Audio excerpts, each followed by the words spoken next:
There's a moment in every Malinois journey that no one prepares you for. It's not the biting. Not the reactivity. Not even the defiance. It's when your dog stops trusting you, and you feel it. Deeply. You call their name, and they hesitate. You reach out, and they pull away. They listen just enough to avoid trouble. But the bond? It's gone. That's where I ended up. And it was the hardest part of this entire journey. Today, I want to tell you exactly how I lost my Malinois' trust, and more importantly, how I slowly earned it back. Because what I'm about to say isn't found in obedience books or training courses.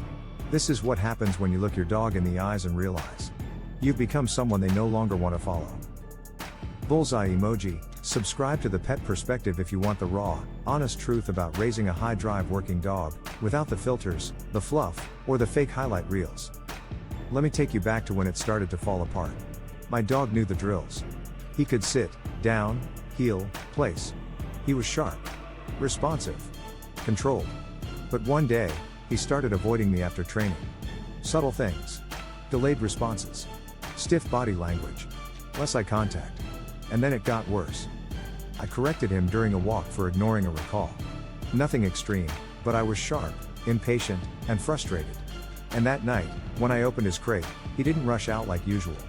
He paused, looked at me, and stayed back. That was the moment. The one I'll never forget. Still watching? Comment, I felt that pause. Because if you've ever seen your dog question whether you're safe, it changes you. See, no one talks about this part. The emotional damage that comes from training without trust. We're told to be consistent, firm, clear. But no one teaches us what to do when our energy creates fear, instead of leadership. What I realized was this: my dog didn't stop trusting me because of one mistake. He stopped trusting me because I stopped regulating myself. And that's the truth most of us avoid. I was correcting from emotion, not clarity. I was training with tension in my voice.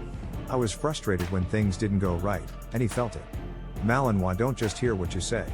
They read everything: your breathing, your shoulders, your heartbeat. And when those things are chaotic, they back away.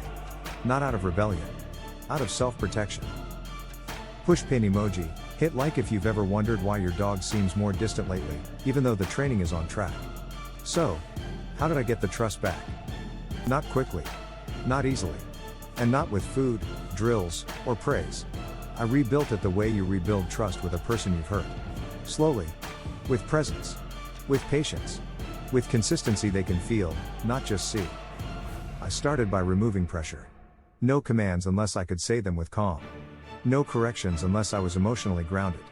I replaced training sessions with proximity. Sitting beside him, saying nothing. Letting him come to me. Then I reintroduced structure, but this time, with softness. Predictable routines. Gentle cues. Repetition without rush. And over time, he stopped flinching. He started checking in. He rested his head against my knee again. Bullseye emoji. Subscribe now if you're realizing obedience without emotional safety is empty. Because a dog that obeys out of fear isn't bonded. They're surviving. Here's the turning point that mattered most. One morning, I dropped food near his bowl. He had a choice: ignore it or wait for me to release him. He looked at the food. Then at me. And waited. That wasn't training. That was trust. Because I'd stopped being unpredictable. I'd stopped being reactive. I had become someone he could read, and feel safe around. Bullseye emoji. Drop a comment. Trust isn't earned once, it's earned daily. Because that's what this breed teaches you. Not just how to train, but how to be. So here's what I want you to take away from this. If your Malinois is avoiding you, it's not too late. If your corrections have gone too far, it's not too late. If you feel like you've lost the relationship, it's not too late. But the way back isn't found in training harder. It's found in showing up calmer. Being the same person in the morning, the afternoon, and after a mistake. Being slow to react and quick to forgive. Holding space, not pressure. And allowing your dog to come back to you, not because you forced them to, but because you finally gave them a reason to. Bullseye emoji. Subscribe to the Pet Perspective if you're rebuilding what matters most, the trust beneath the obedience. Because that's where the magic lives. And if no one else has told you this yet, you're not a failure. You're learning, growing, becoming. And your dog sees that too.